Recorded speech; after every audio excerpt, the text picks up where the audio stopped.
கிறிஸ்துவுக்குள் பிரியமானவர்களே, எபிரேயர் 7ஆம் அதிகாரத்தின் தியான பகுதிக்காக உங்களை அன்புடன் அழைக்கிறேன்.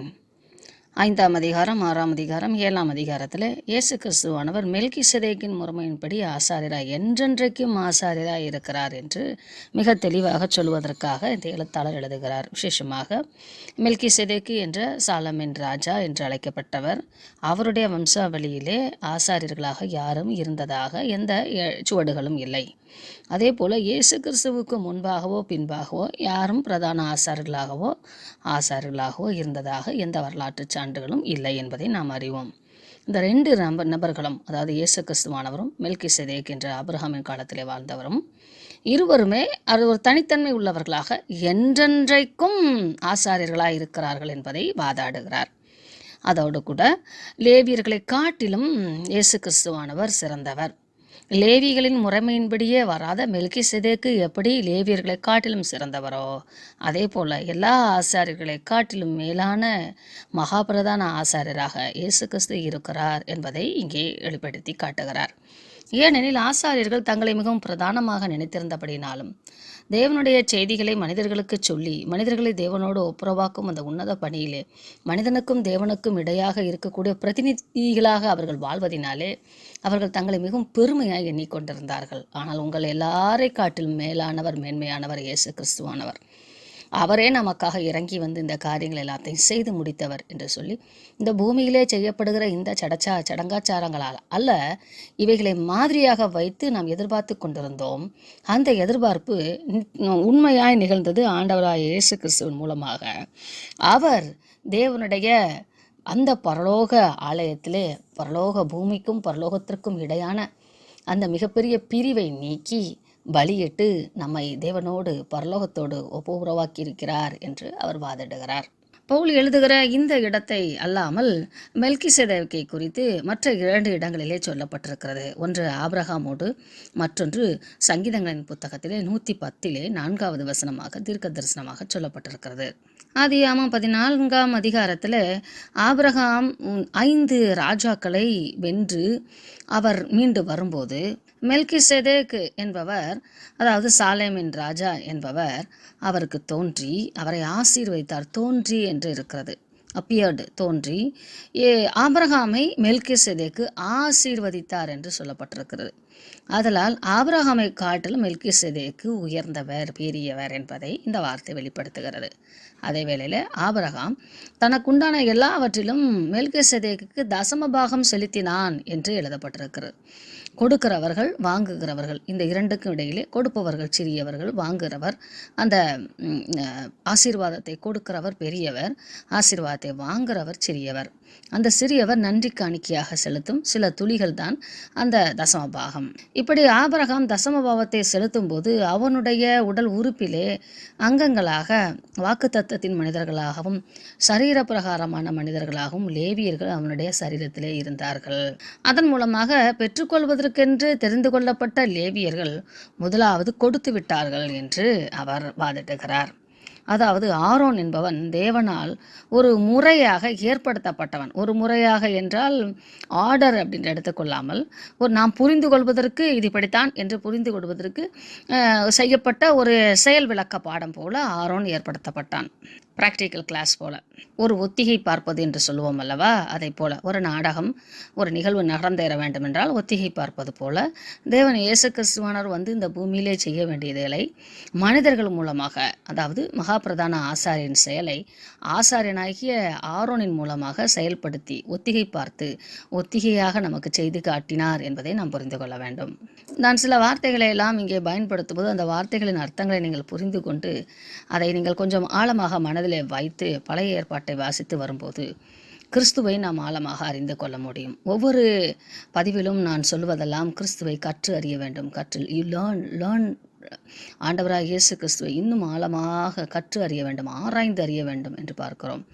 ஏனெனில் பரலோகத்திலிருந்த இயேசு கிறிஸ்துவானவர் எப்படிப்பட்டவர் என்றும், பழைய ஏற்பாட்டிலே இயேசு கிறிஸ்துவானவர் எப்படியெல்லாம் தம்மை வெளிப்படுத்தினார் என்றும், பரலோகத்தை விட்டு மாமிச சாயலா இந்த பூமியிலே வானமும் பூமியும் கொள்ளாத தேவன் தன்னை ஒரு செல் உயிரியாக ஒரு கற்பத்திலே வந்து உற்பவிக்கிற அளவுக்கு தன்னை தாழ்த்தி கொண்டார் என்பதை குறித்தும், அவர் ஏன் வந்தார், எப்படி வந்தார், எதற்கு வந்தார், தன்னை எப்படி தாழ்த்தினார், அவருடைய மேன்மை என்ன, மகிமை என்ன, அப்பப்பா இப்படியெல்லாம் நீங்கள் ஆராய்ந்து பார்ப்பீர்களானால் அந்த படிப்பானது, அந்த ஆராய்ச்சியானது அளவிட முடியாத அறிவை நமக்கு தரும்.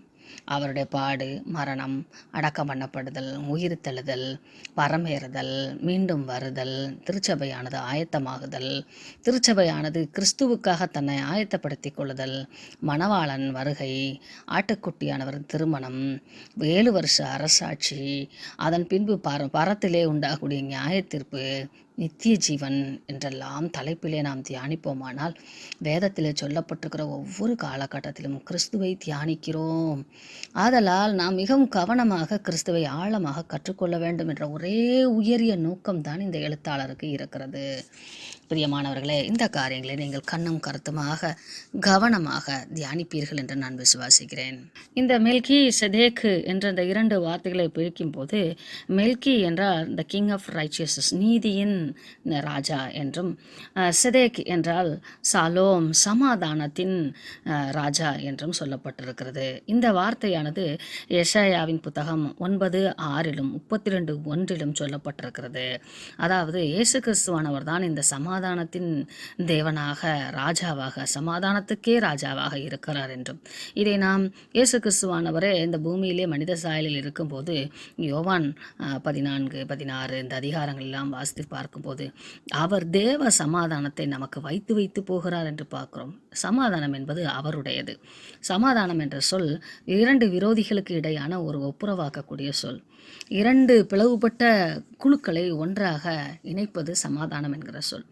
அப்படிப்பட்ட ஒரு பதட்ட நிலையிலே இருந்த மனிதனையும், பரிதபிக்கிற என் பிள்ளைகளை இழந்து விட்டேனே என்ற பரிதபிக்கிற நிலையிலே இருந்த பிதாவையும் ஒன்றாக இணைக்கக்கூடிய ஒரே மெய்யான பொருள், பரம்பொருள் என்றால் அது இயேசு கிறிஸ்துவானவர். ஆதலால் அவர் அந்த சமாதானத்தை பிசாசின் கையிலிருந்து சம்பாதித்து, அதாவது வெறுமையை, விரக்தியை, பயத்தை, அங்கலாய்ப்பை நீக்கி அங்கே ஒரு அமைதியை நிலைநாட்ட வந்து பிறந்தவர்.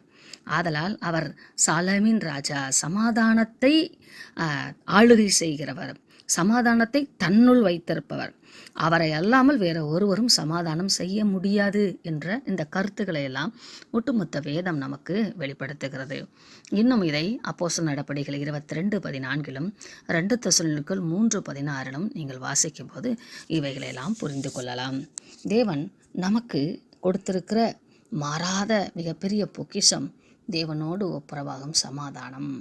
தொடர்ந்து 11ஆம் வசனத்தில், அல்லாமலும் இஸ்ரவேல் ஜனங்கள் லேவி கோத்திர ஆசாரிய முறைமைக்கு உட்பட்டிருந்தல்லவோ நியாயப்பிரமாணத்தை பெற்றார்கள். அந்த ஆசாரிய முறைமையினாலே பூரணப்படுதல் உண்டாயிருக்குமானால் ஆரோனுடைய முறைமையின்படி அழைக்கப்படாமல் மெல்கிசேதேக்கின் முறைமையின்படி அழைக்கப்பட்ட வேறொரு ஆசாரியர் எழும்ப வேண்டியது என்ன?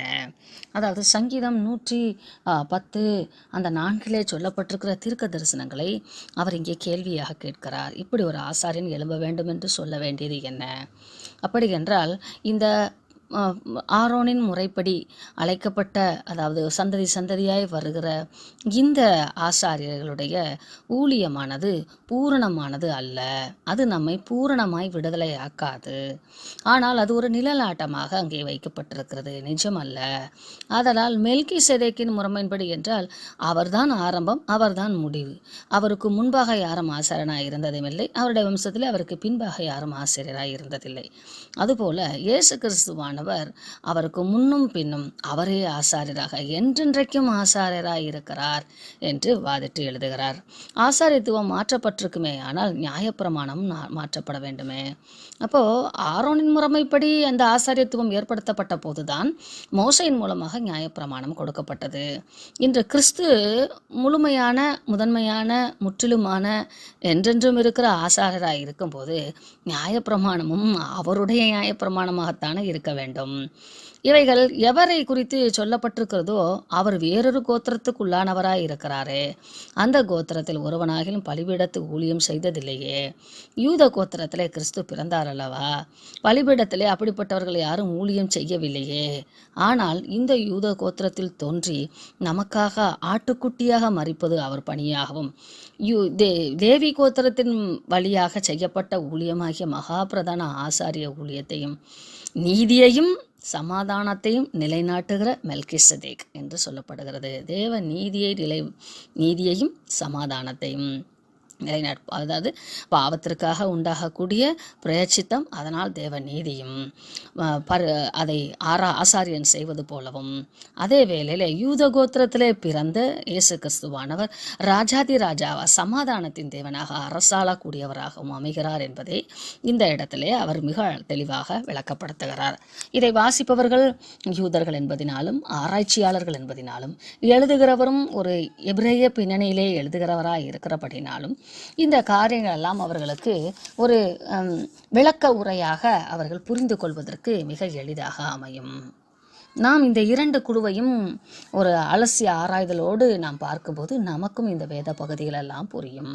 சங்கீதம் 110:4 சொல்லப்பட்டது போல மெல்கிசேதேக்குக்கு ஒப்பாக வேறொரு ஆசாரியர் எழும்புகிறார் என்று சொல்லி இருப்பதினாலே சிங்குலர்ல இருக்கு.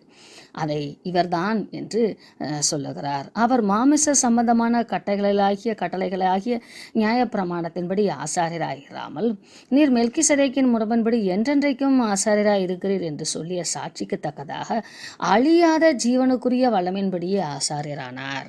ஆரோனுடைய ஆசாரியத்துவம் சரீர பிரகாரமாகவும் தற்காலிகமாக மனசாட்சியிலிருந்து விடுதலை கொடுப்பதாகவும் அமைந்தது.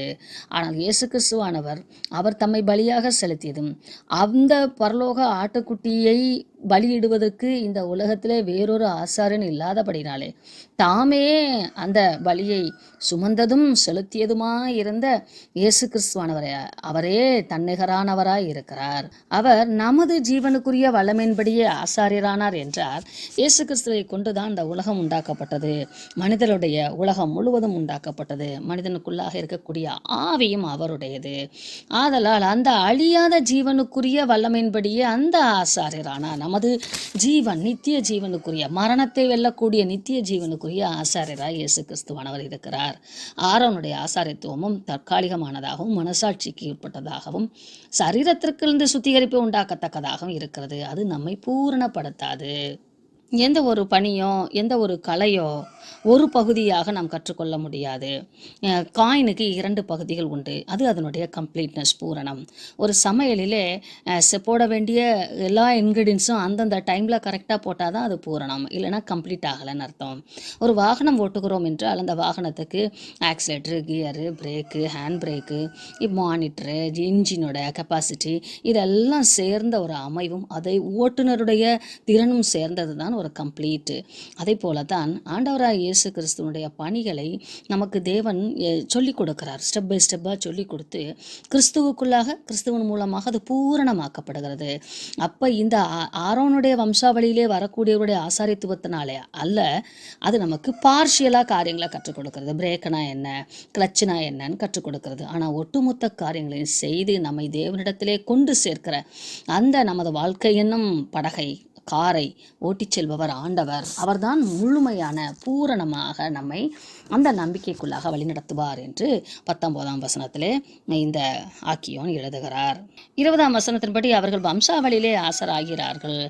ஆணை இல்லை, ஆனால் மெல்கிசேதேக்கின் முறைமையின்படியோ தேவன் ஆணையிட்டார். தேவன் ஆணையிட்ட அந்த காரியம் எவ்வளவு விசேஷித்த காரியமோ அந்த அளவுக்கு விசேஷமாக கிறிஸ்து அந்த உடன்படிக்கைக்கு பிணையாளியாக பிணை பொருளாக தன்னையே ஒப்பு கொடுத்தார்.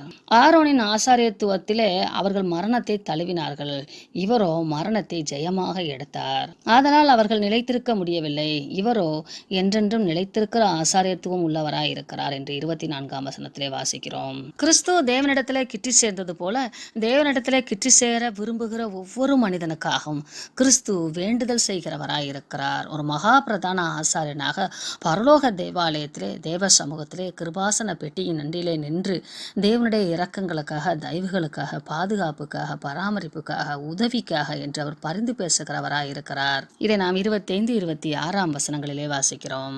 குறைவுள்ள மனித ஆசாரியத்துவத்திற்கு அவர்கள் தங்கள் சொந்த பாவங்களுக்காக வருஷந்தோறும் பலியிட வேண்டியதாயிருந்தது.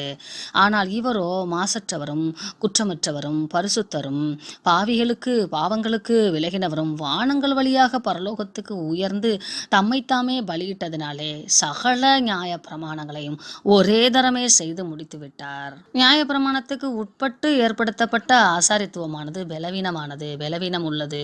அது நிழல்தான், அது ட்ரையல் தான், அது பூரணம் இல்லாதது, அரைகுறையானது. பரலோக ஆணையின்படி என்றென்றைக்கும் ஆசாரியத்துவமாய் இருந்து குமாரன் தன்னை ஒப்பு கொடுத்ததினாலே அவர் பூரண ஆசாரியத்துவத்தை நிறைவேற்றினார். பிரியமானவர்களே, நமது ரட்சிப்பு பூரணப்படைவதற்கு ஒவ்வொரு நாளும் நாம் ஜெபிக்க வேண்டும்.